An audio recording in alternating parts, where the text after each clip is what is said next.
Ya Oo. daş neme Günvatar yurtlarda şöyle şuna men maşgalam. Oğlum bir zat diyecek ol sen dedim. Çenden geçtin dedim. Sen de yadına çıktı mı kime durmuşa çıktın. Türkmene çıktın dedim da. Bir hili bol kaldı. Sen İsat demen sen de nemeden ben de nemesiz düzgünü şöyle da ayarlar bir topur nemesi var. Ama Bravo sana. biliyor musun? Действительно Türkmenistan'dan çıkan son Привет, привет, bu Sultan. sistem действительно tam tersine biliyor musun? O Avrupa davno sonra yanak oldu Avrupa. Ova berde en ulu neme derecede ayağın maşgala. Oo. Sonra Çağalar ayağın ol maşgala. Olsan neme домашний животный itler ne pişikler. Ondan sonra erkekler verdi. Masa ol bizde oturay. Yemağına diysen imsim otur ya. Ağzına Oo. yasmak yapıştı.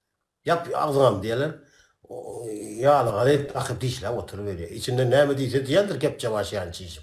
Durun tek mesela bir çakar tek diyendir beylep. Vakti gelirdi. Ulan Hasan sen piyan geliyorsun ya evine. Oo. Böyle sükuni duvarlar tutup.